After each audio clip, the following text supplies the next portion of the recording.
Okay, that's absolutely fine then. Well, welcome everyone today to the panel on modernisation of electric grids. As Adam very kindly said, my name is James Hooper. I work for Google Cloud and I head up the Energy and Utilities Customer Engineering team, which is focused on helping our energy and utilities customers to get the best out of Google Cloud. I'm going to hand very quickly over to my kind of fellow panelists to introduce themselves. So, John, if you'd like to go first. Yeah, hi everyone. I'm John Glen, Chief Operating Officer at Spartan Solutions. Excellent. And Drew, do we have you as well there? Yep, Drew Gravitt with Schneider Electric. I lead our strategic partnerships with our energy as a service clients. Nice to be here. Thank you for having me. Excellent. Thank you for being here. And Jeff as well. Yeah, thanks, James. So Jeff Hardy, I'm a Senior Research Fellow at the Grantham Institute at Imperial College London. Excellent. And I don't believe we currently have Phil or Graeme. However, if you are there, please do speak up. So look, thank you everyone for joining us today. Obviously, this is a really important topic, one we're quite passionate about at Google as well. We're very interested in kind of how we're going to modernise the electric grids and how it can support what we're doing as well in terms of delivering energy to our own data centres and our own facilities, and how that can support us on our own journey to carbon neutrality by 2030, which has been a goal for us for a long time. I'm going to pass over to the fellow panelists to do a bit of an introduction and talk about their kind of area of speciality, and then we'll jump into some questions and we'll kind of open up to the audience. So, John, I believe you're going to open this up for us. Yeah, thanks, James. Well, as well as being the Chief Operating Officer at Spartan, I'm also the Profis Product Manager. So Profis is our digital analytics platform that we designed for the energy industry. And one of the themes of the panel today is how AI can increase commercial value. And I just want to briefly kind of touch on that as part of my introduction. So I mentioned in the previous presentation that we'd recently completed a trial of Profis on an offshore wind farm with over 140 turbines. Now this trial focused on ancillary systems, the systems that are often overlooked actually by the original equipment manufacturers. You know, the gearbox will probably come with its own analytics capability. So I'm looking at all of the other things that kind of are required to make an offshore wind turbine function correctly. And the trial proved that AI can and does accurately predict emerging fault modes. That will prevent the failure of the turbine, and it can also significantly reduce the number of false alarms that are caused by the current quite simplistic threshold alarm mechanisms that are in place.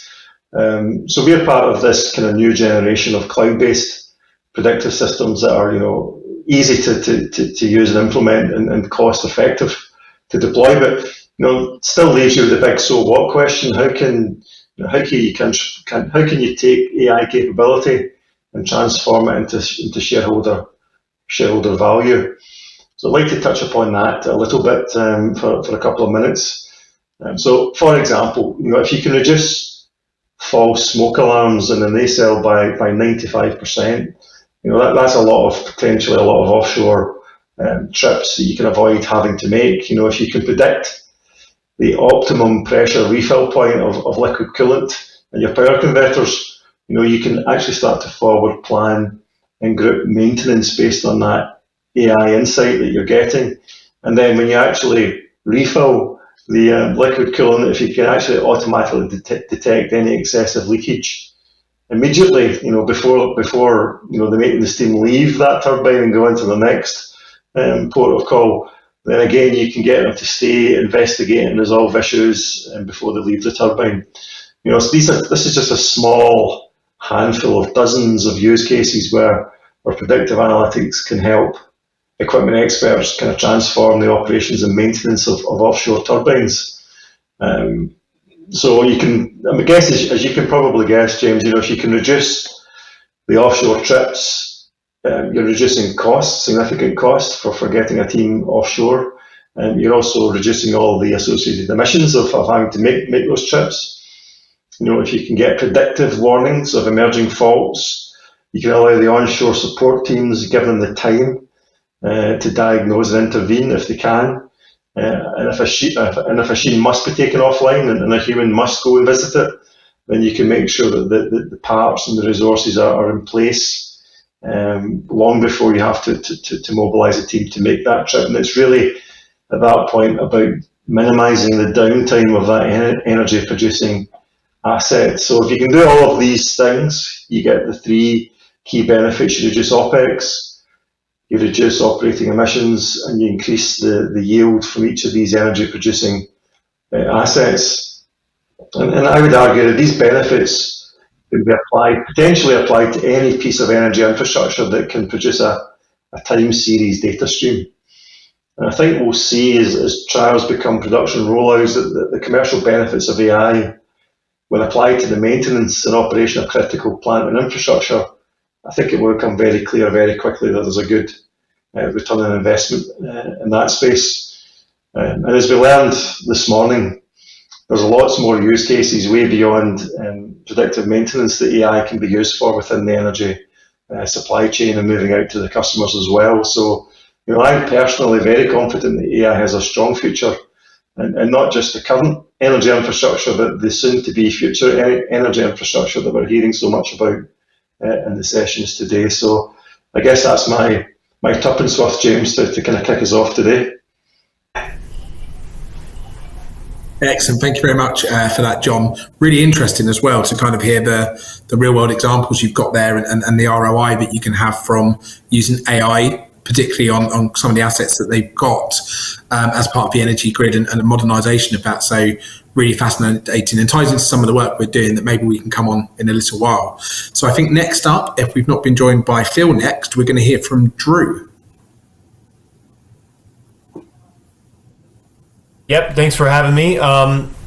So I wanted to talk a little bit about kind of the microgrid space, when you think about the evolving energy landscape and kind of how things are changing for all of us. And, often when we talk about, I think we hear a lot more about microgrids and distributed energy resources. And these new energy systems are really bringing a lot of benefits to end users. Obviously, historically, the strength of a microgrid is its resiliency and its reliability. That was often done through backup generation, but with the increase, the increase in technologies around solar and batteries and even combined heat and power and other sources of renewable energy, you sort of have these sources of generation behind the meter of utilities that can offer a lot of additional value, like obviously lowering carbon emissions being a really important big one. And then also these resources are also generally much providing power in certain places at a lower cost than they're paying the traditional utility. But the problem with these microgrids, I think that most people are experiencing is that they kind of have a lot of things around them that aren't fully understood, right? Things I think about the capital needed to go build a microgrid. What do you need to, how much is it going to cost? Where do I get that financing? What's the return on investment? So you think about capital as one of these challenges of being able to get these benefits, like I said, reliability, sustainability, and knowing the lower cost of energy. And then you kind of have this complexity around like, how do I even know these distributed energy resources look like behind my on my site? What kind of solar panels or batteries or how do I interconnect all these assets and things like that? And so, you have this complexity, let's call it, in sort of figuring those things out, which ultimately represent this risk that a lot of customers have in sort of going on this DER, distributed energy resource journey, and having, quote unquote, microgrid and renewables and things. And so you obviously have the technical, the regulatory risk, and the financial risk. But what's really happened that's cool, kind of to get to my point, is that I think you're in this new business model, this new category of sort of deploying these solutions, which is that somebody else owns, designs, builds, owns and operates these systems. So it's very similar to maybe a traditional PPA model, except there's just a lot more. There's a lot more involved than just the solar. So you're seeing that with technologies being a lot more easily understood, and certain companies really kind of grasping that complexity and that risk, and being able to play in these markets like we were talking about, where there's real-time pricing, or there's time of use pricing, demand charges, or there's demand response programs where people are being incentivized to use the flexibility in their load or generation to be compensated because the grid is reading that at a certain time of day or a certain time of year. So somebody else comes in and owns all those assets on behalf, and the customer essentially just buy those kilowatts that's generated from the solar panel that's on their roof or in their backyard, the battery that's sitting in their parking lot, the combined heat and power unit, the wind turbine, whatever. Those are all sort of managed by somebody else. They buy those electrons, and they can offer backup power. They can provide lower carbon electrons, and then ultimately they as an end user can understand the cost of their electricity. They're not sort of held to the utility pricing, which is sort of determined in a market they don't understand and is accelerating as the grid ages and there's more resources that are sort of bought there. So it's an exciting time, and I think there's again a big opportunity kind of on the contracting side of this that is really helping to maybe simplify some of the complexity that we're seeing with all these different opportunities and options around deploying renewable energy.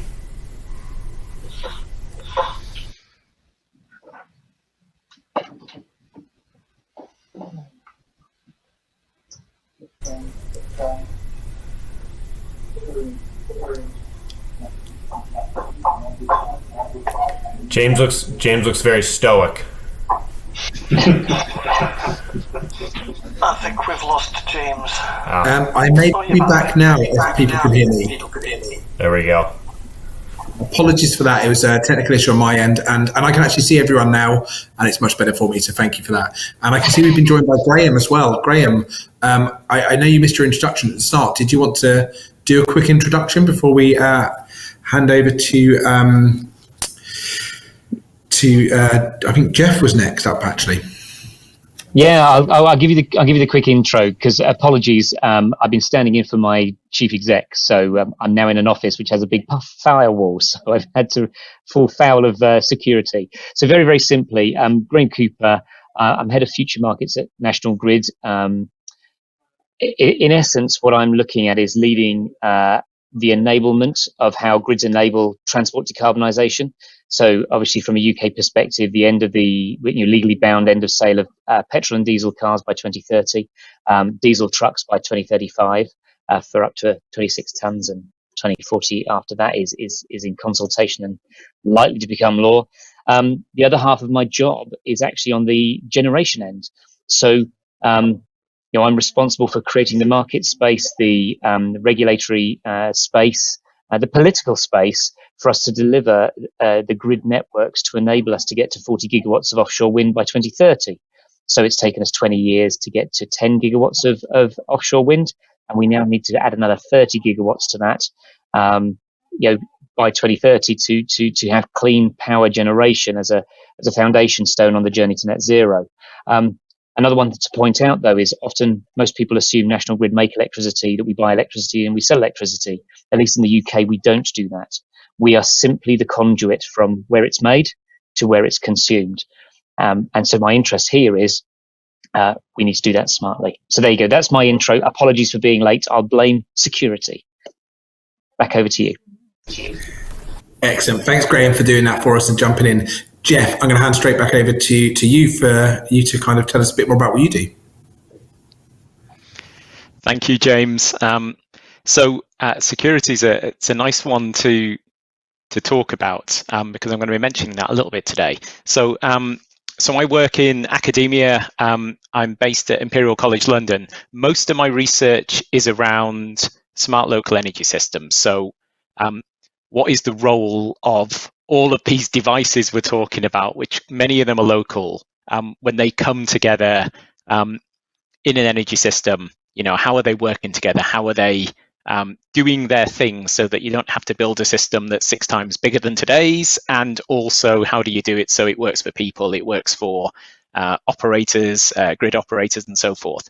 But actually, what I wanted to speak about today is a little bit of work that I've been doing with a colleague at Imperial College, and it's about the opportunities and risks of digitalization on electricity networks. So this was a bit of work that was commissioned by Scottish and Southern Electricity Networks, and what we've been doing is trying to think about what new risks putting a digital infrastructure on top of an existing infrastructure, what new risks are caused by that, and what opportunities there are in it as well. So when you think about it, electricity networks are pretty mature infrastructures. So what we're doing is we're adding a layer of digital technology and digital enablement on top of that. And that's an opportunity to improve the monitoring, the control, the resilience, the reliability of these networks. But it also adds some of these new functions and opportunities that Drew was talking about. So things like allowing different sort of customer propositions, different sort of business models and interactions between customers and the grid. And it also helps maximize the value of those distributed energy resources. But this digital layer could create new categories of operational risk as a function of these new technologies, and also as a function of the behaviors on the network that they enable.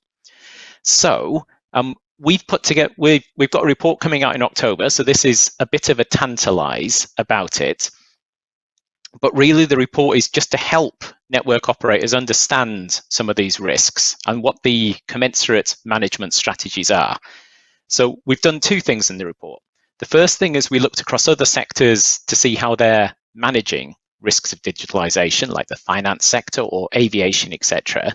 And what we've done is we've put together a risk framework, if you like, just the categories of risk. And those risks are, risks related to the digital technologies themselves. So we already heard a little bit about interoperability in previous panels today. That's a big risk if the technologies won't talk to each other. There's also risks of security, like malicious attacks on networks or on digital infrastructure. There's personnel risks. So people are going to have to work with machines, artificial intelligence, digital devices when they're running these networks. So it's a different sort of operational role, which requires new skills and potentially new risk assessment of roles. Consumers can both affect and be affected by these digital systems. So, if you're trading peer-to-peer electricity with other consumers, then that's lots of devices doing things on a network, which is different to what we've had in the past. And then there's regulatory risk. So can the regulator keep up with the pace of change? And are there unintended consequences of a regulatory regime that either cause something bad to happen or prohibits something from happening in the first place? So across those risk categories, we basically we ran a workshop with lots of people from the industry, and what we found, it's a very useful risk framework because they generated more than 85 risks in a workshop, and that's what always happens when you put engineers together. But the general gist is there are risks, and there's near-term risks which people can understand, things like issues of trust, interoperability, pace. There's medium-term risks where you're going to have more of these third parties interacting with the grid and doing new funky sorts of things that we didn't anticipate in how grids might be run.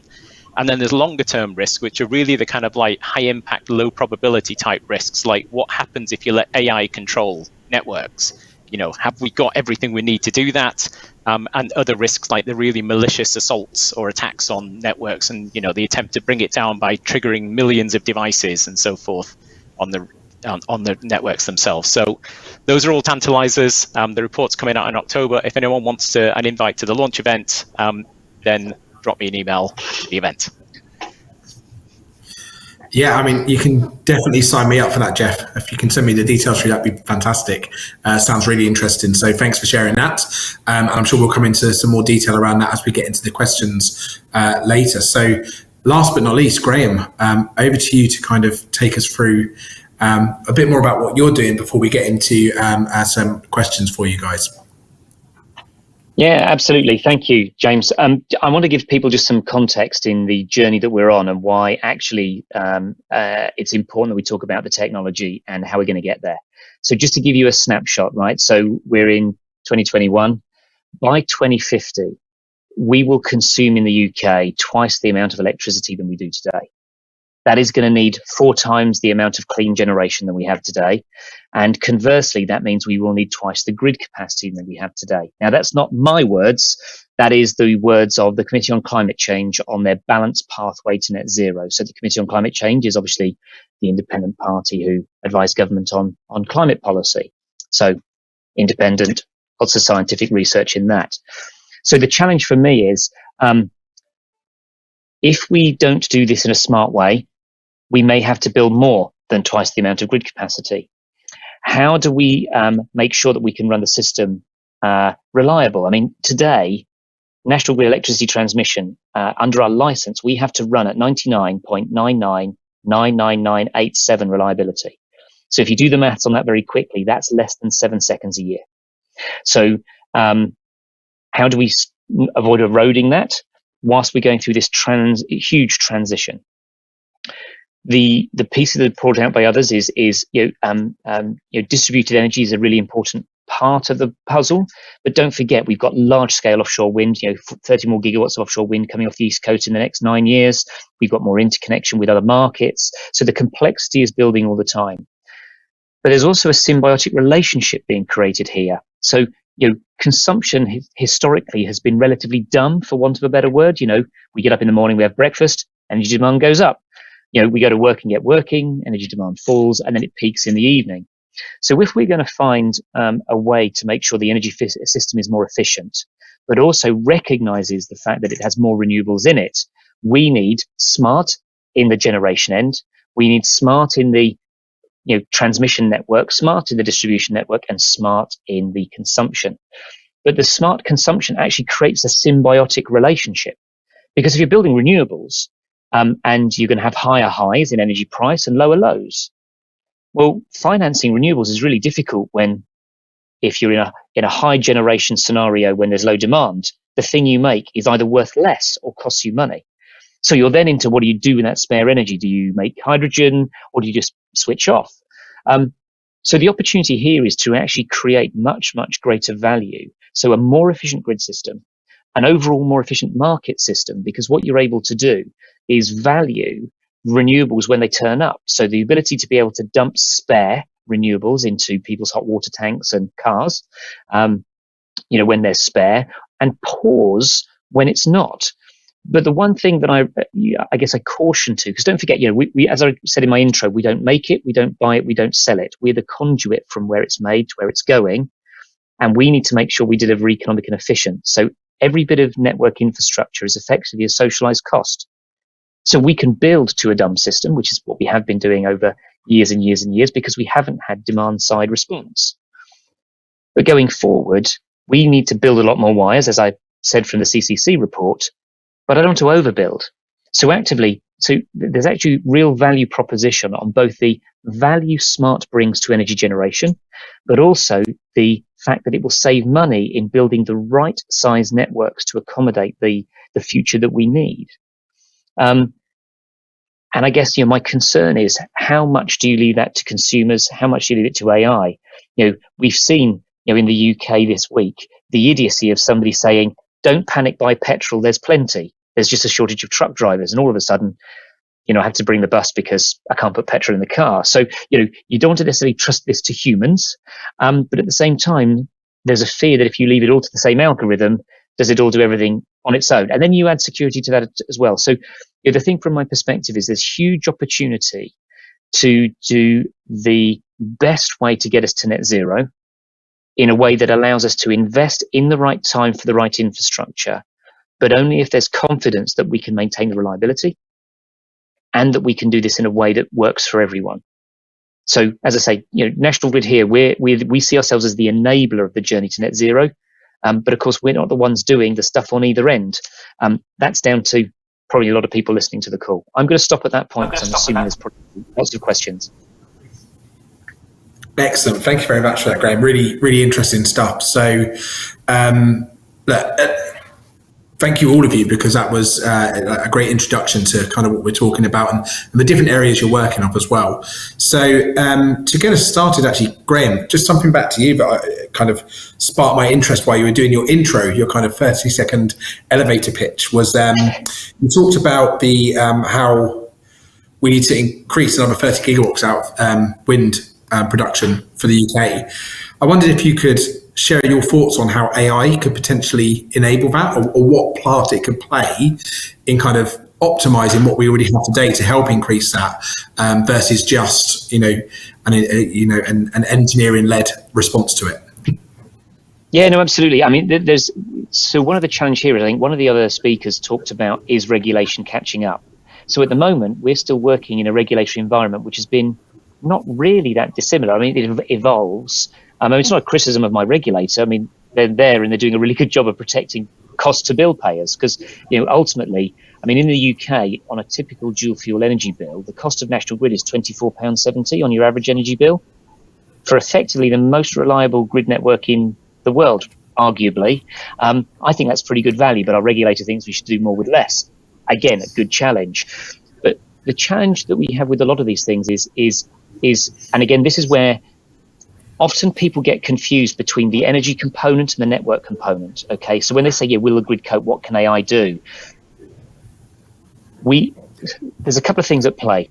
We need to build probably just over £10.5 billion worth of wider works wires to accommodate 30 gigawatts of additional wires. We can't get away, AI isn't going to help that. You have to have the physicality. But one of the things that we've got in that space is, are you building just for 30 more gigawatts of wind, when by 2050 we could have 100 gigawatts of wind? Could we, in the time it takes us to build the next 9 years, that 15 strategic wider works pieces of infrastructure, could we use AI to flex that and get nearer to 100 gigawatts? Then there's the trade-off. You either build wires, or you have to pay someone to not consume energy or not make energy, because there aren't enough wires for the power to get where it's going.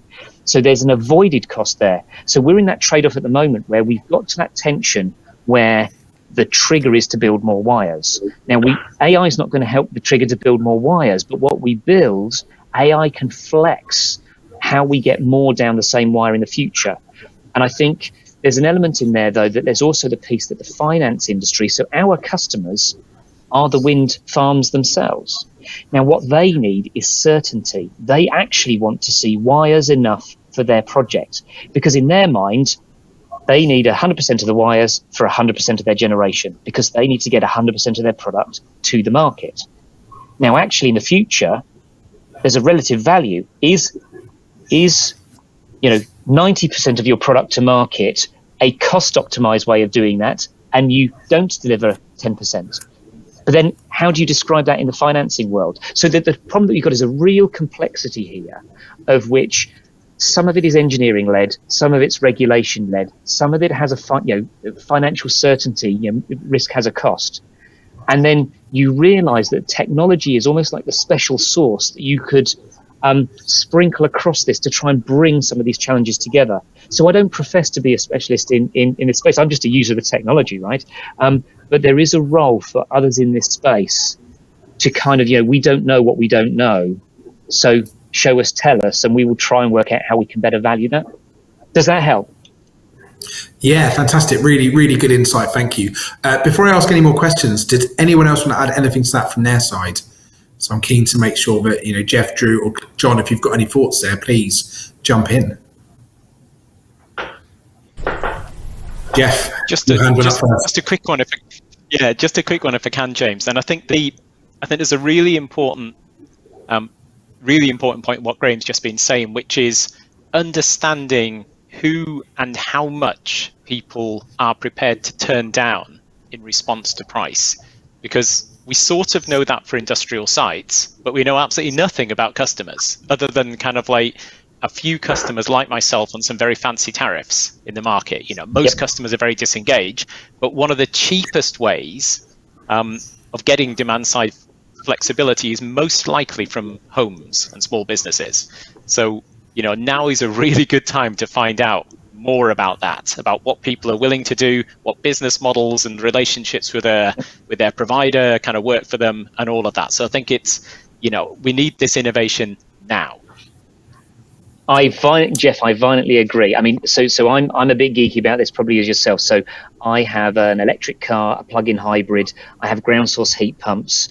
I live in effectively carbon neutral house. I do it on a time of use tariff, but my frustration is I have a mechanical timer for one thing. I've got an end timer for the dishwasher, a start timer for the washing machine. I've got a clever app for the car. It's not integrated. So the one thing I'd argue is, for the early majority, I mean, let's pause for a second. People won't switch energy provider to save 200 quid. They call them sticky customers. So are you really going to get people to turn something up or down or stop doing something to save a couple of pence a unit? So I think the thing from my perspective is this needs to be done in a way that takes it away from Mr. and Mrs. Bob or Jean Average. Okay? I mean, I'll give you a real example. In the UK, we've cut our peak energy demand by about 10 or 12% just by having LED light bulbs. Now, people don't go into their shop and say, can I have an energy efficient LED light bulb, please? They say, I need a light bulb, right? So I think one of the things we need to do is normalize the fact that this is just something that needs to be done. And what we need to do is take away the control. It's not about taking away control. People will outsource when they see a value benefit. I mean, I'll give you another analogy, mobile phones, right? I remember you used to buy a phone and then pay a separate tariff and then pay separately for the calls. And now we have a situation where you buy the phone, it's insured, you have all your text and data and everything all bundled together at a price point I'm willing to pay. So will we see mobility as a service wrapped around your car, or comfort as a service wrapped around your heat source? And then what we'll do is we'll use those best engaged to flex that. Because, at the end of the day, I don't care about the boiler and when it works, or whether it's a heat pump or a boiler if you're not engaged. What I just want is hot water when I want hot water and heat when I want heat. So I think we need to find a way for the digital interface to just leave it with those who can best do the clever stuff, and just to give that warm feeling that I'm getting the best answer for me as a consumer. And you're absolutely right, Jeff. There are some very engaged early consumers, but they are not the early mass uptake. Excellent. And John, I can see your hand raised. Maybe a final point. I think the whole idea of energy as a service, an Amazon style one-stop shop is very appealing from a consumer point of view. And I'm sure behind the scenes there's a lot of very chunky engineering challenges to deliver energy as a service. Of that, I've got no doubt. But if you think of what Graeme was explaining as almost like a matching algorithm, you have to match the energy producers with the energy consumers in a landscape which is going to be changing faster and faster with new technologies and microgrids and everything else that Drew was talking about. I think from a software point of view, and I'm a software person, the wrong thing to do would be to try and invent a procedural model that can do that. This is not a procedural problem. This is going to be a chaotic, complex problem, and actually that's where machine learning and deep learning in particular can be used to look at patterns of consumption and patterns of generation and use some very complex mathematics that we have to trust can do this job more efficiently than any human could do it to match supply and demand in an ever-changing environment. And that's quite a rich space, I would argue, for AI to help support the humans and maybe sometimes even replace the humans at the speed that we'll have to move at in order to do that. So I think it's a really rich seam for AI, but it's going to be, there's a lot of hard work to make that work, which is why I think we need to start thinking about it now to get it from the 10 to the 40 and then from the 40 to the 100. As Graeme was saying, it's a good chunky problem to start investing in now, I would argue. Excellent. Thanks, John. Drew, your hand and James, just as a quick one, whoever fixes it is the next Jeff Bezos, right? Because if you think of the scale of the problem, once you've bought your house and you've bought your car, your energy utility, your comfort and your living, fuel is effectively your next biggest cost, right? And we've been through a generation of energy being done to us. We get a bill after the event, which is a page of numbers, looks like a tax return. We don't understand what the numbers mean, and there's a pain point at the end, right? So even somebody who works in the energy industry, you look at the energy bill and it's still a bit of a mystery to me. But also things like having an electric car, you suddenly realize what a kilowatt feels like. So I know that 250 kilowatts feels like 0 to 60 in 5 seconds. And at 75 kilowatt hours feels like 200 miles, right? So all of a sudden, energy now has a vector that I didn't understand.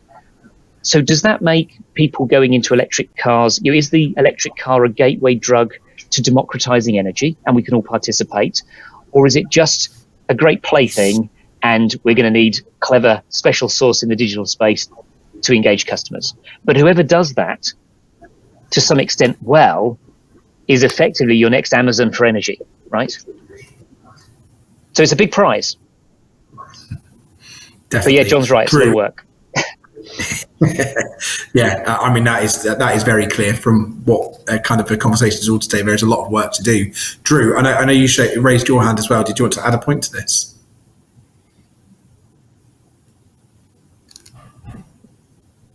Sorry, I can't hear you talking about. Oh, how about now? Go on, start again, Drew. And so I was just saying, all incredible points, and I think there's, there's big challenges in front of the meter, which is the true utility generation, and now what you're talking about, which is what we're calling the prosumer, right? This opportunity that, really the residential market or, the small commercial is going to have more. They're actually going to be generating energy. They're going to have flexibility in their load. But when I think on the large scale, just what we were talking about earlier about AI and machine learning, I think what you're seeing is a lot of these almost network operating centers where, you can't just hand this over. There's not going to be an algorithm tomorrow that really solves all these things. I think it's a collaboration between both what we do today almost manually, humans with experience, with, technological backgrounds who are tweaking algorithms. So in parallel, right through these, what we would think of as almost network operating centers, these centers of excellence where we are adapting to an incredibly evolving space, right? You can't really set an algorithm now because the markets haven't been totally created. The compensation isn't totally there. The understanding and, both the front and the back office. But so it's going to be a very exciting space for the next at least 10 years, I'd say. Excellent. Look, thank you for all the points on that question. It was it's really, really interesting. So another question from me as well. How could modernisation of the energy help in a price crisis like we're seeing at the moment? And I'd actually extend it out slightly since I originally wrote this question into, how could modernisation of the energy grid help with the not fuel crisis we're seeing now, where we have seen a shortage of fuel due to human error, let's call it.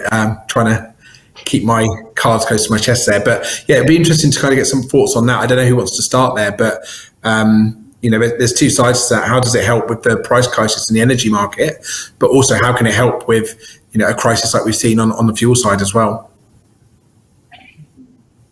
I'll happily pile in on if you want, James. So the price of energy crisis is a global gas issue, and obviously as a country we are weaning ourselves off gas over time because we're on a journey to net zero. So part of the argument should be if we can move faster on decarbonising, put my false teeth back in, if we can speed that up, we are less reliant on the externalities of a global gas market.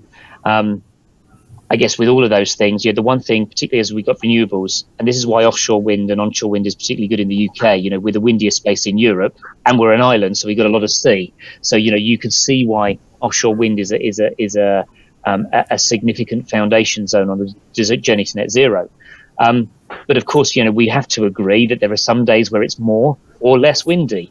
But at the same time, there are days when we have more and less demand.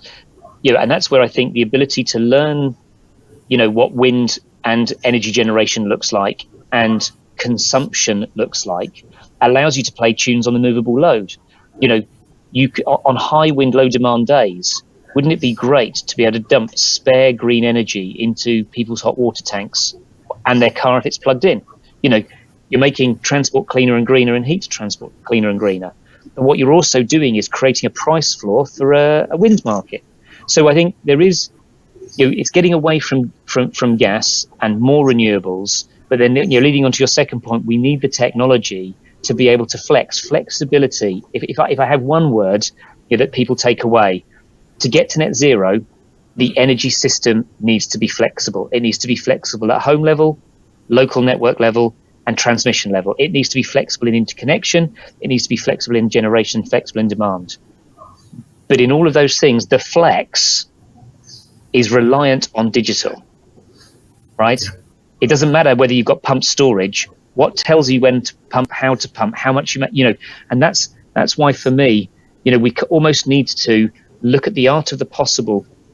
What could a net zero energy system look like in 2050 and work back from there? So what did you need to believe now for that to be possible? And that's almost my challenge back to you, James, and the group is if we're going to have, very autonomous, clever match demand side systems along with generation, what does that need to look like in 2050? So what do you need to believe now for that to be possible?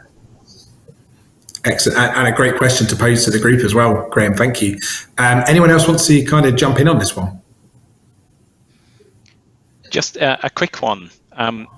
So I think if the crisis tells us anything, it's that if we don't get serious about energy efficiency, the dullest but most important aspect of future energy demand is the demand you don't have. And that's what energy efficiency. So if we come back to someone's going to get rich if they can crack some of these future problems, someone is either going to get rich or is going to get knighted or some sort of prestige if they crack the energy efficiency retrofit problem, because that's the problem we've got. We've got crap leaky homes in the UK, just about the worst in Europe. And, we have soaring bills. So energy efficiency protects all consumers against it. The other thing that really has to go hand in hand with that is any retrofit program has to benefit those who will benefit most first. Now, actually, there's such a hand-in-hand thing with energy efficiency and, say, business models like comfort as a service, energy as a service, because if I'm supplying your energy services, what I want to do is minimize them. So I buy as little of the commodity as possible. That's what a really good energy as a service company does, and then choose when to buy that commodity so I can minimize the price as well. So it's hand in hand if you're going to get a model like that to actually put in the smart kit and potentially get future net zero ready in all of these homes, which whatever's appropriate in different places in the country. That's the thing we need to get very serious about right now. And if we don't, then I think we're somehow knackered for getting really going on net zero. Because if this isn't a stimulus, I don't know what is. Excellent. Thank you, Jeff. Drew, John, any comments to add? I'm going to leave this one to the experts, James. I mean, I need to leave. No, that's fine. To get more petrol for my car, so I don't want to take up too much time. Perfect.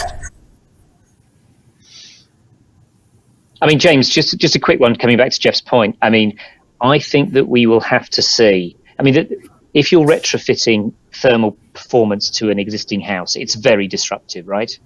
So when is the house disrupted? It's disrupted at sale. So you could either see in the future, because money's starting to have a conscience, right? So you could see a situation in the future where we're just starting to see mortgages are cheaper. One or two providers provide a cheaper rate on the mortgage if you buy an energy efficient house, and it's a little higher if you buy a less energy efficient house. So you could see a scenario that I think statistically in the UK, people move about once every 7 years, right? So actually the point at which someone moves out and someone moves in, you're in hiatus anyway. So could you see a scenario that in the future where there's some sort of legislation that says you can't put your house on the market unless it has a minimum, energy efficiency? Or the flip of that, which is when you buy a house, your mortgage has a premium on it until you make it energy efficient. So there's an incentive either at sell or an incentive at buy. Now, none of those are a national grid job or a responsibility, but just someone working in the energy space. The most likely fix for those sorts of problems are actually when you're in the most, think about it when you sell a house. You get someone around to paint the front door, you regrout the bathroom, you try and, you're tarting it up to get the best price. Well, maybe insulating it well and increasing its thermal performance is the zhuzhing up you do.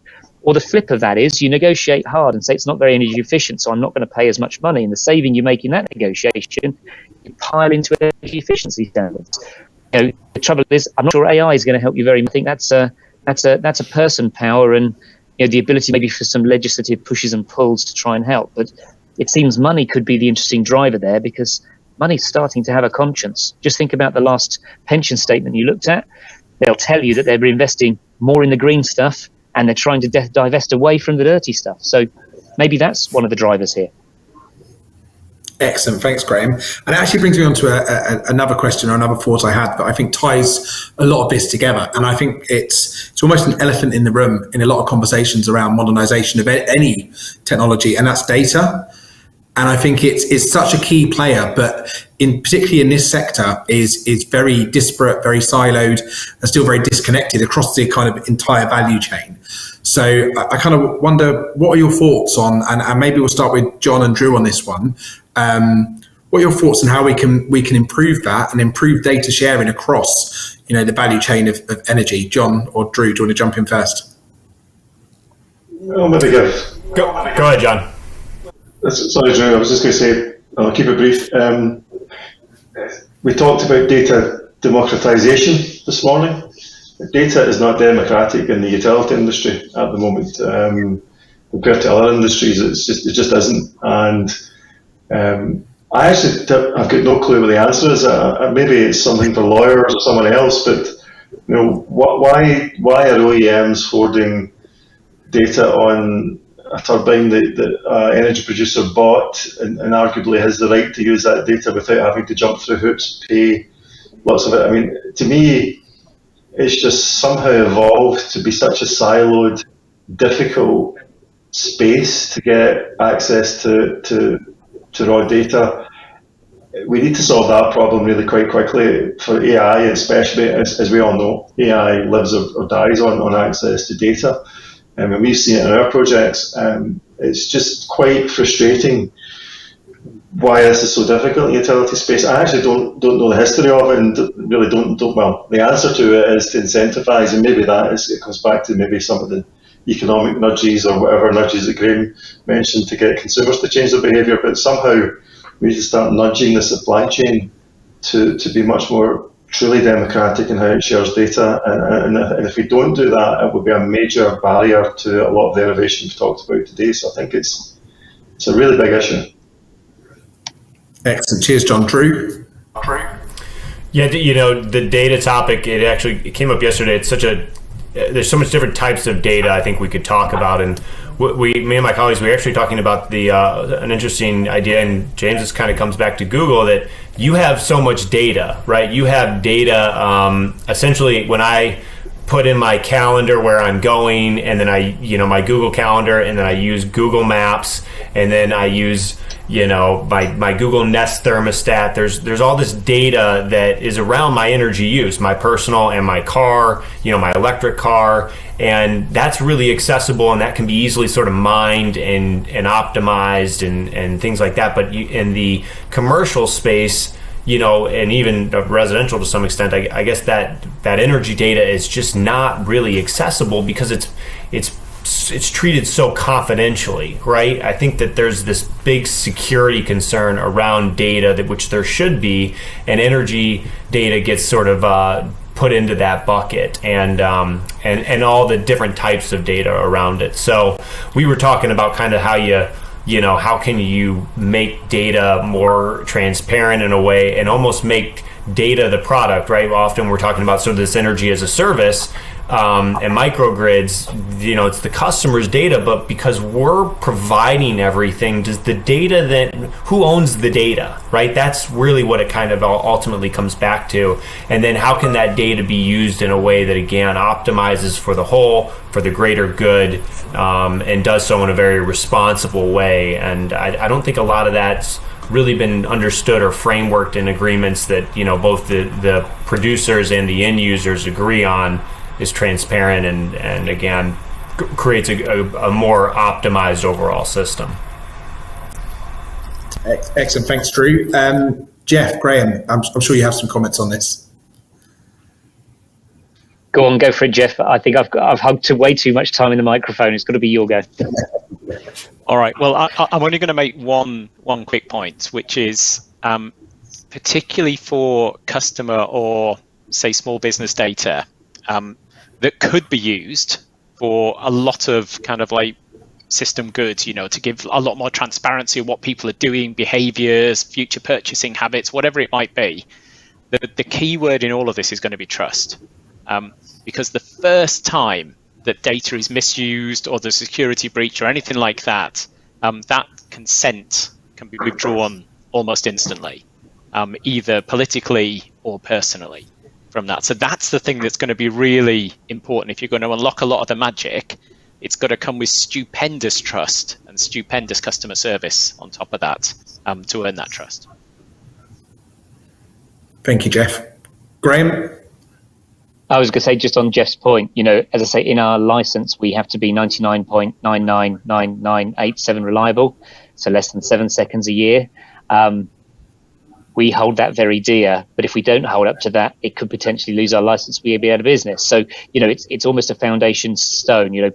People trust what they trust because what they see, it comes from what they see. I think there is an element of, there's a generation that won't trust anything that they can't touch, feel, see, smell. I think there's a generation that is very happy to throw everything out there and see the value in. If I share everything, then I see some value somewhere, and that sort of, and then I think there's a mixture in the middle. The trouble is how, on this whole systemic change that we need to go through to protect, on the journey to net zero, how do we bring along everyone for the ride?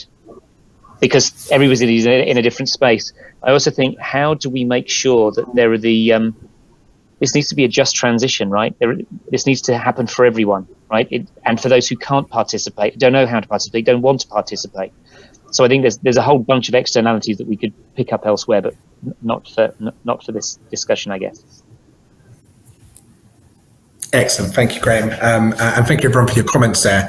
Obviously, just touching on the Google point, we do hold a lot of data, and even internally, some of that is disparate as well. So our Nest platforms, for example, the data is very closely guarded because of some of the regulations worldwide that mean that consumer-held data is very well protected, as we've touched on. So it's something internally we're looking at how we can better use that data to kind of make sure it's anonymized, make sure it's used in a sensible way. But look at one of the biggest requests I always get asked by, and obviously I'm in cloud, I'm not in Nest, but one of the biggest comments I get when we meet customers in the energy utility space and wider is, proximity would be fantastic. So you get in your car, you're 2 miles from home, and your heating's coming on. But the connection between the car and the Nest, it just isn't there yet. And I think that's one way that we really see in the future, being able to engage consumers better. And actually, I think that leads us nicely on to a question around that. So we've touched on it a few times, but as a consumer that before I started working in this sector was completely disengaged with, it was just something I consumed. What more can we do to help encourage consumers to engage more with their kind of energy usage and not just in electricity? I'd be interested to, and maybe it's a question for later, but look at things like localized storage, distribution, hydrogen. What more can we do to get people involved in these things? I'll open it up to whoever wants to jump in. I'm going to happily pile in here just as a quick one, right? So even though I worked in energy for nearly 15 years, 18 years, I have an MBA in energy. But the biggest thing that taught me about energy was owning and driving an electric car. Because the problem with energy is you can't see it, you can't touch it, or if you do, it's the last thing you do, right? And I think for me, almost one of the biggest education pieces, I love watching the forums. People go and say, I bought a blue Tesla or Nissan Leaf or whatever it is. And then they say, what charger should I buy? But what's really interesting is they suddenly understand what a kilowatt and a kilowatt hour are. And so, I think the thing for me is sometimes you need to experience something through a lens that you understand. So for me, I now know that 250 kilowatts is 0 to 60 in 5 seconds. So I know the thrill of that. I can now apportion that to energy. In the same way, 75 kilowatt hours I know is 200 miles. So I now have a frame of reference for energy that even though I'd been in the energy sector for 15 or 18 years, I didn't have until I had an electric car. Now, not everybody will go through that step, but I think it's one of those things. It's how do people experience energy, and that will give them their frame of reference. Now, at the moment, back to my earlier point, we've grown up feeling like energy's been done to us, right?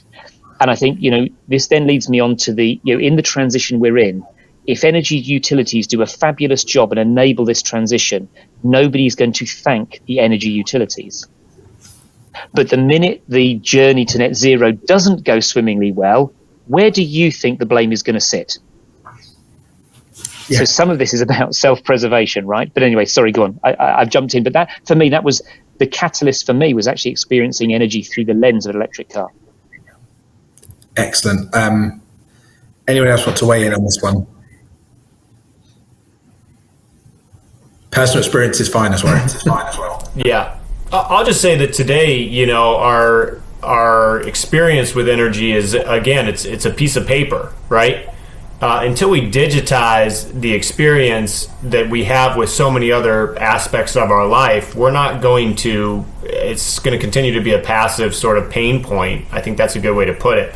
So there needs to be better, software and visuals, right? Dashboards that consumers can feel that they are more interacting with their energy. I think the electric car is a perfect example, right? You're using it in a way that you can really feel as you have smart appliances, as you have more interaction with your Nest, where you can actually see, today the Nest does a lot, or any smart thermostat, it sort of manages it, but there's no kilowatt association with what that means, right? Like if I had a savings because I left and my thermostat dropped down for a couple hours and it said, I'm saving you X amount of dollars, and then that would have a meaning to me. But so I don't think that we're really incorporating energy, even though we're doing these things. Even our smart appliances, I ran your washer at night instead of the day, and you saved X amount of kilowatts, which equals X amount of dollars. Once that digital transformation happens and it's more integrated too, it's like kind of a whole home integration. I think that's where it's going to get really interesting for consumers. Excellent. Jeff or John, anything to add to this? Well, I think I would just say that I guess you have to look at the history of energy production. If you look at the UK and how far back the infrastructure goes, which we're all very glad of, because it's kept the lights on for such a long time. But unlike a lot of the industries where I've grown up in, it hasn't been consumer driven. It hasn't had that, that moment where consumers take control of it, or are given control of it using technology. And I think everything that Graeme and Drew have said so far is there will come a moment where it'll flip. It'll be the consumer-led model. It will be energy as a service, which I think is almost inevitable now. The more I hear about it, and then that will start to drive a sea change in everyone's behaviour, because it is such an. I mean, I've been using energy for as long as I can remember, right? It's such an abstract concept. It's really so difficult to get your head around it, and it becomes, £300-400 a month, whatever it is. Well, take it, go away, and just keep the lights on. There is a lot of opportunity for this change, and it will happen, I think. But it's going to take a little bit of time. But when it happens, it'll be transformative. Yeah, definitely. I couldn't agree more. Actually, just almost definitely a personal story. But I remember it was about 6 months ago. My son was just sat there running the tap. He's only 6. But I said to him, you need to turn the tap off because we have to pay for that. And the look on his face when he realised we had to pay for water, it's something he'd never even a concept he'd never even thought of. So you're right, it becomes almost something you just expect to be there. So it definitely is one of those services that is tricky to make that mindset shift. Sorry, Jeff, I didn't know if you wanted to add anything in there, but I just thought that was interesting to follow up on John's point. No, that's a brilliant story, actually. And I think the only thing I'll add on top of that is that data is going to help understand what people need, want, value. Yeah, no worries. Jeff, if you finish up in a minute. Yeah, so all I'm going to say is that we're going to end up with a lot more segmentation in the way in which customers interact with energy, and that will dictate the business models that work for different customers. And that's where we need to end up. We've got about 6 archetypes in energy, and Amazon's got 150,000 customer archetypes. So let's think more Amazon than we think Big 6. Brilliant. Thank you, Jeff, Graeme, John, Drew. This has been a fascinating conversation. I really enjoyed your kind of presentations at the start as well, and the information you shared. I could happily carry on this conversation for a couple more hours, but we are at time. So thank you very much again. Thank you to everyone that has watched this. And if you've got any more questions, please do let us know, reach out to us. And thank you very much for your time today.